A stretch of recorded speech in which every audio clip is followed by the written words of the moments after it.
Oke, assalamualaikum warahmatullahi wabarakatuh. Halo semuanya, perkenalkan nama saya Sulhana Perdana Putra Lubis dan selamat datang di channel YouTube saya SP Putra Lubis Official.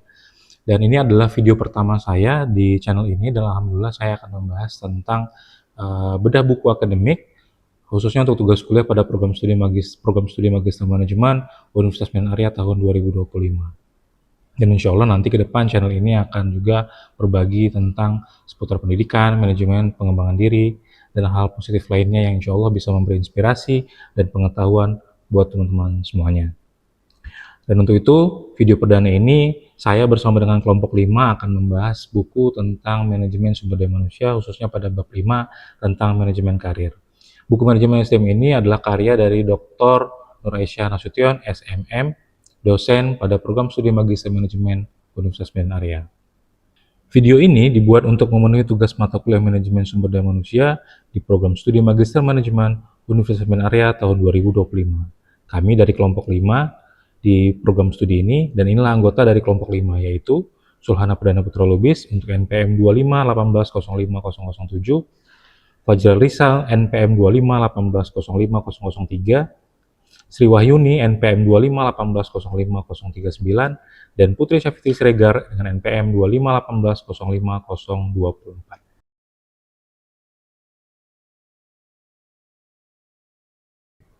Baik, kita langsung saja masuk ke isu utama pada bab 5 ini tentang manajemen karir. Kalau kita masuk ke inti pembahasan, bab ini berjudul tentang manajemen karir. Dan menurut penulis, karir itu bukan hanya soal naik jabatan saja, tapi juga tentang bagaimana seseorang berkembang dan berkontribusi sepanjang perjalanan hidupnya dalam berorganisasi. Sementara itu, manajemen karir adalah upaya untuk membantu karyawan merencanakan, mengembangkan, dan mengarahkan perjalanan karirnya agar sejalan dengan kebutuhan organisasi. Ya, dengan kata lain, manajemen karir itu seperti peta jalan, menunjukkan arah kemana kita ingin melangkah, tapi tetap fleksibel, mengikuti perubahan dan peluang yang ada.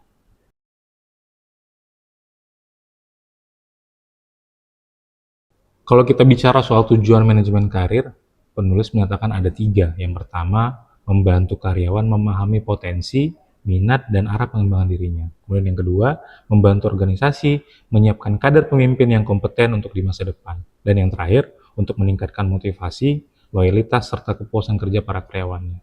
Jadi, manajemen karir itu adalah strategi 2 arah, organisasi berkembang, individu pun tumbuh.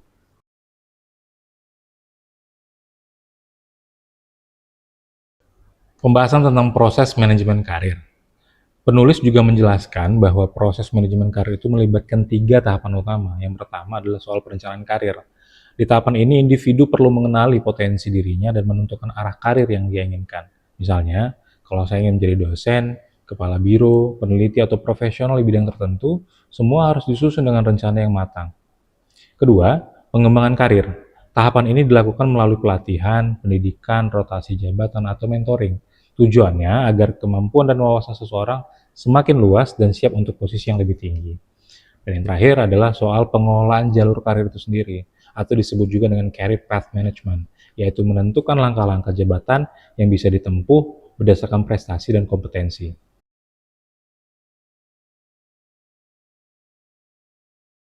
Dalam manajemen karir juga ada pihak yang bertanggung jawab. Tidak hanya satu pihak, ada 3 komponen penting menurut penulis yang saling berhubungan. Yang pertama adalah organisasi yang menyediakan kebijakan dan peluang karir. Kemudian manajer atau atasan langsung yang bertindak sebagai pembimbing dan penilai potensi. Dan yang terakhir ya karyawan itu sendiri yang bertanggung jawab atas pengembangan diri dan arah karir pribadinya. Jadi karir itu bukan hadiah, tapi hasil dari kerja keras, kesadaran diri, dan dukungan dari lingkungan kerja yang baik.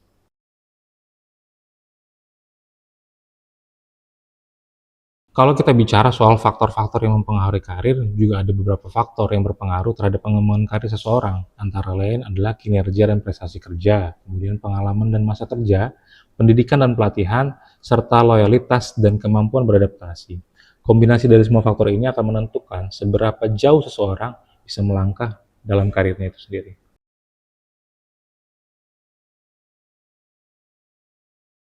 Manajemen karir itu memberikan manfaat bagi kedua belah pihak.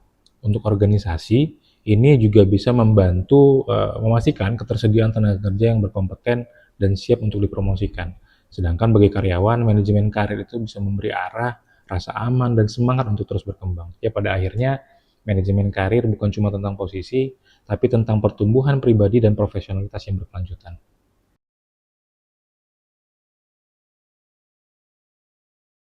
Jadi teman-teman semuanya, kesimpulan dari pembahasan bab 5 ini adalah bahwa manajemen karir adalah salah satu kunci penting dalam menciptakan sumber daya manusia yang unggul dan berdaya saing tinggi.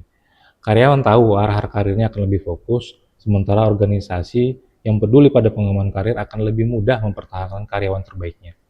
Baik teman-teman semuanya, itu tadi dia bedah buku manajemen sumber daya manusia, khususnya pada bab 5 yang membahas tentang manajemen karir. Karya Ibu Dr. Nur Aisyah Nasution, SEMM. Terima kasih banyak sudah menonton video ini, dan kalau menurut teman-teman video ini bermanfaat, jangan lupa untuk like, komen, dan subscribe untuk channel ini di akun SW Putra Lubis Official, supaya bisa terus berbagi konten edukatif dan inspiratif lainnya. Semoga apa yang saya sampaikan bisa menjadi tambahan ilmu dan semangat untuk kita semuanya. Demikian, wabillahi taufiq wal hidayah. Assalamualaikum warahmatullahi wabarakatuh.